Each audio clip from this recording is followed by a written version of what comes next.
Friends, आज हम जो कहानी सुनाने जा रहे हैं उसका नाम है हम सब साथ हैं। तो चलिए स्टार्ट करते हैं। नया शहर, नया विद्यालय, नए मित्र, नई पुस्तकें, कॉपियाँ। प्रणय के लिए सब कुछ नया था।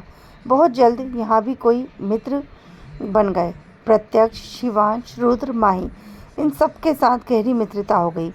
अब तो इनसे मित्रता के साथ साथ अधिक नंबर पाने की होड़ भी लगी रहती थी। कृष्णा भी उनकी कक्षा में था, बहुत सीधा और बहुत शांत। वह कभी किसी से कोई बात नहीं करता था। प्रणय ने जब उससे बात करने का प्रयत्न किया तो वह उससे दूर हटने लगता था। भोजन के समय जब सारे बच्चे भोजन कर रहे होते तब वह कक्षा से बाहर चला जाता। भोजन तो कक्षा में ही करना होता है, फिर वह बाहर क्यों चला जाता है?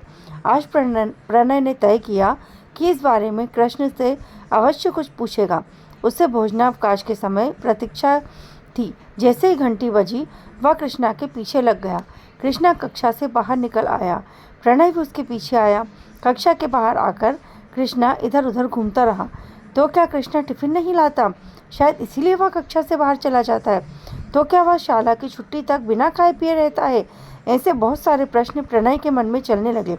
वह कृष्णा के पास आया और पूछा, क्या तुम टिफिन लेकर नहीं आए?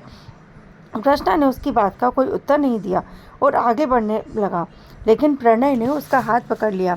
देखो, हम सब एक ही कक्षा में पढ़ते हैं, हमें आपस में मिलजुल कर रहना चाहिए। तुम क्यों सबसे अलग हो?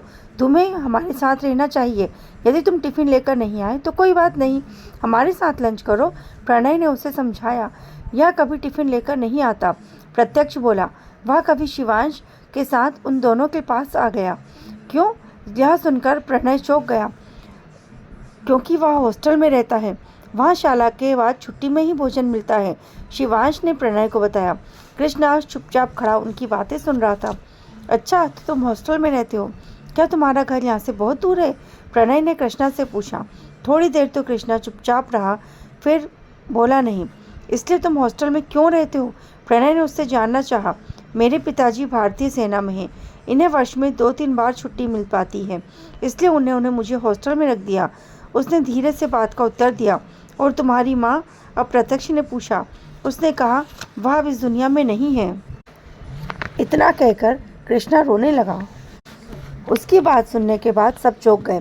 प्रणय बहुत समझदार था। वह कृष्णा का हाथ पकड़कर उसे अपने साथ कक्षा में ले आया। प्रणय बहुत समझदार था। वह कृष्णा का हाथ पकड़कर उसे अपने साथ कक्षा में ले गया। उसने अपने मित्रों को वहाँ बुलाया। चलो, हम सब मिलकर भोजन करते हैं।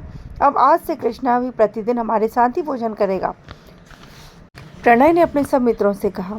प्रणय की बात सुनकर सबने कहा, बिल्कुल ठीक है, चलो कृष्णा, तुम भी हमारे साथ भोजन करो। हम सब तुम्हारे साथ हैं, शिवांश बोला।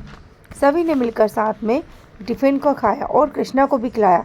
सबके साथ भोजन करके उसे बहुत प्रसन्न हुआ।